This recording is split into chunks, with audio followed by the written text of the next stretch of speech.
आज हम अधिवक्ता जो न्याय देते हैं, दूसरे को दिलवाते हैं, और आज हम असहाय होकर न्याय मांग रहे हैं। क्या है मैडम, किसकी पूजा की आपने, क्या मांगा, थोड़ा सा बताएं आप। हाँ जी, आज मैं राधा गोविंद के मंदिर गई थी और हे प्रभु हमें प्रोटेक्शन एक्ट जल्दी दिला दो और हमारे किसी भी अधिवक्ता को कोई चोट नहीं आए। ये भी एक हमारे लिए महाभारत का युद्ध है। हे प्रभु, ये हमारा एक युद्ध हो रहा है और आप हमारे सारथी बनो। आप मुझे रास्ता दिखाते रहना, मैं चलती रहूँगी। सिर्फ इतना पता था कि मुझे पीछे पलट के नहीं देखना, मुझे आगे चलना है। वकील हित के लिए मैं सर्वप्रथम खड़ी रहूँ। जयपुर की सेशन कोर्ट में एक बार फिर से महापंचायत हुई वकील आंदोलन को लेकर, वकील एडवोकेट एक्ट को लेकर, एडवोकेट प्रोटेक्शन एक्ट को लेकर, सुरक्षा कानून को लेकर। करीब 15 दिन से राजस्थान के लाखों वकील सड़क पे हैं, काम का बहिष्कार कर रखा है। और चूंकि जोधपुर में महापंचायत के बाद एक तारीख तय थी कि आज महापंचायत इस जयपुर में होनी थी, और ये सेशन कोर्ट है जहां पर महापंचायत हुई, जिसमें राजस्थान के सभी बारों के तमाम पदाधिकारी यहाँ आए थे। दोपहर 1 बजे से चली महापंचायत करीब 6 बजे खत्म हुई है। काफ़ी जोश वकीलों में है और वकीलों ने बिगुल बजा दिया है विधानसभा को घेरने के लिए। और चूंकि महापंचायत का जो एजेंडा था वो यही था कि किस तरह से विधानसभा को घेरेंगे, 10 तारीख को ये इनको तय करना था। रणनीति इन्होंने बना ली। हमारे साथ अभी इस समय राजस्थान हाई कोर्ट की लाइब्रेरी सेक्रेटरी प्रमिला शर्मा मौजूद हैं। 2 शब्द हम इनसे जानेंगे कि प्रमिला शर्मा क्या रणनीति रही थी और क्या तय किया था, क्योंकि हमने आज दिन भर लाइव चलाया था और हम प्रमिला शर्मा हमारे साथ हैं। प्रमिला, बताइए कि आप रणनीति क्या रही आपकी। मैं आपको बताना चाहूँगी कि आज यहाँ पर दीवार एसोसिएशन में सभी जिलों के पदाधिकारी आए और महापंचायत हुई। वहाँ सभी लोगों ने अपने अपने विचार व्यक्त किए और सभी की एक ही मत और ये कहना कि हमें प्रोटेक्शन एक्ट बहुत ज़रूरी है हमारे लिए, क्योंकि आज अधिवक्ता जो दूसरों को न्याय दिलाता है आज असहाय होके न्याय मांग रहा है। अब आप बताइए, आज हम अधिवक्ता जो न्याय देते हैं, दूसरे को दिलवाते हैं, और आज हम असहाय होके न्याय मांग रहे हैं, सरकार से न्याय मांग रहे हैं हम, और सरकार द्वारा हमारी सुनवाई नहीं हो रही। तो आज इस बात को लेके हर अधिवक्ता के मन में बहुत क्रोध है।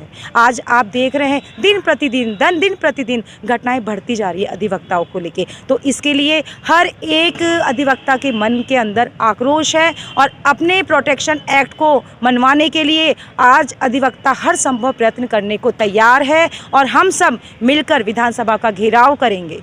यानी कि आज आपने बिगुल बजा दिया। हाँ और ये तय है कि विधानसभा का घेराव करेंगे। हाँ जी, हम विधानसभा का घेराव करेंगे। हाँ जी, हम विधानसभा का घेराव करेंगे। अच्छा, एक बात मैं बताना चाहता हूँ। मुझे जब पता लगा कि प्रमिला शर्मा एक आज कुछ पाठ पूजा करके आई थी इस महापंचायत में आने से पहले कि एडवोकेट प्रोटेक्शन एक्ट लागू हो और इस पूरे आंदोलन में कोई भी जनहानि ना हो, ऐसा कुछ बात आई थी, इसलिए हमको लगा कि जाने से पहले एक बार क्यों ना हाई कोर्ट की लाइब्रेरी सेक्रेटरी प्रमिला शर्मा से बात की जाए। अब ये अपने मुँह से बताएंगी कि क्या है। मैडम, किसकी पूजा की आपने, क्या मांगा, थोड़ा सा बताएं आप। हाँ को बताएं, जनता को बताएं। आज मैं राधा गोविंद के मंदिर गई थी और मेरे को ये जानकारी है कि सारे जिलों से अधिवक्ता आएंगे, घेराव करेंगे विधानसभा का। तो मैं आज श्री राधा गोविंद से प्रार्थना की है मन से, आत्मा से, कि हे प्रभु हमें प्रोटेक्शन एक्ट जल्दी दिला दो और हमारे किसी भी अधिवक्ता को कोई चोट नहीं आए और मुख्यमंत्री से हमारी मनोकामना पूर्ण कर लें, ऐसी मैंने प्रार्थना करी है। देखिए कि किसी भी अधिवक्ता को चोट नहीं आए, क्योंकि वकीलों में जब कोई भी आंदोलन होता है तो वकील बहुत जोशीले होते हैं, वकीलों में आक्रोश होता है। और जब चूँकि सामने प्रशासन सिस्टम और जब उनको रोकने के लिए जब पुलिस खड़ी होती है तो डेफिनेटली एक ऐसा टकराव हो जाता है। इतिहास गवाह है कि आगे से आगे पहले भी कई बार आंदोलनों में काफ़ी हानि हुई थी, मारपीट भी होती थी, झड़प भी होती थी। लेकिन इन वकील एडवोकेट प्रोटेक्शन एक्ट के लिए जिस तरह का वकीलों ने बिगुल बजाया है और जिस तरह से शंखनाद किया है, और लाखों की भीड़ में, लाखों वकीलों की भीड़ पूरे राजस्थान की विधानसभा पे जब जाएंगे तो लाजमी है कि प्रशासन ने और पुलिस प्रशासन ने अपनी तैयारी कर ली है। लेकिन इसी को देखते हुए प्रमिला शर्मा ने मंदिर में जाके, गोविंद देव जी के मंदिर में जाके भगवान से प्रार्थना की थी कि किसी भी अधिवक्ता को चोट ना आए और इनका एडवोकेट प्रोटेक्शन एक्ट लागू हो जाए। ये अपने आप में बहुत बड़ी बात है और होनी भी चाहिए, क्योंकि इनका काम, इनका ये मानना है कि कोई भी हिंसा ना हो और हमारा काम हो जाए। हम और जानेंगे इनसे, अब क्या कहना चाहती हैं? मैं ये कहना चाहती हूँ कि ये भी एक हमारे लिए महाभारत का युद्ध है। तो मैं प्रभु से ये कहना चाह रही थी कि हे प्रभु, ये हमारा एक युद्ध हो रहा है और आप हमारे सारथी बनो। आप सारथी बनकर आगे चलो, हम आपके पीछे हैं और हमारी इसमें सत्य की जय होना चाहिए। यानी इनका ये कहना है कि इनका सारथी बन के प्रभु इनके साथ चलें, अर्जुन का रथ संभालें। और ये समस्त जो वकील हैं वो अर्जुन हैं और इनको आंदोलन इन्होंने जो कर रखा है, क्योंकि युवराज चौहान की हत्या जो जोधपुर में हुई थी, वो नृशंस हत्या हुई थी, उसके बाद वकीलों में काफ़ी जोश है और करीब 15 दिन से न्याय कार्य का बहिष्कार कर रखा है। मौन जुलूस निकाला, रोड पे गए, हाई कोर्ट गए, शहीद स्मारक गए, यानी कि बहुत सारे इन्होंने अपनी प्लानिंग की है और दिन प्रतिदिन एक रणनीति इनकी तय हो रही है। लेकिन सबसे बड़ा सवाल ये है कि एडवोकेट प्रोटेक्शन एक्ट किस तरह से लागू होगा, क्योंकि अभी मुख्यमंत्री अशोक गहलोत से भी इनकी बात हुई थी, शायद बात नहीं बनी थी। उसके बाद अब इन्होंने साफ जाहिर कर दिया है कि विधानसभा को घेरेंगे। और ये प्रमिला शर्मा है, हाई कोर्ट की लाइब्रेरी सेक्रेटरी है, पहली बार में बनी है, पहली बार में जीती है, पहली बार खड़ी हुई। और इनके चुनाव की भी सबसे बड़ी जो ये बताते हैं कि राधा गोविंद की कृपा से जीती थी। हमने भी इनका इंटरव्यू लिया था, लेकिन एक दुर्भाग्य की वजह से वो एपिसोड नहीं हो पाया था।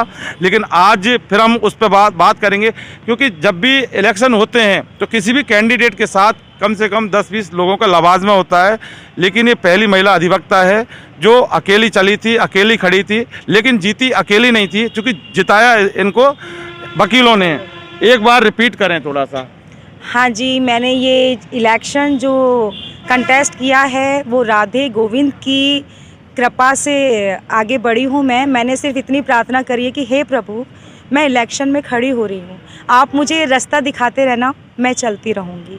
और यही सोच के मैं आगे बढ़ी और मुझे ये नहीं पता था कि मेरे वोट कहाँ कहाँ से आएंगे। सिर्फ इतना पता था कि आगे प्रभु और मैं चल रही हूँ। सिर्फ इतना पता था कि मुझे पीछे पलट के नहीं देखना, मुझे आगे चलना है। और मैं आज ये मानती हूँ कि ये अधिवक्ता समूह एक मेरा परिवार है, जिन्होंने मुझे बहुत सहयोग प्रदान किया। आगे से आगे बढ़ने के रास्ते ऑटोमेटिकली आगे बढ़ते गए और मुझे भी कुछ नहीं पता चला।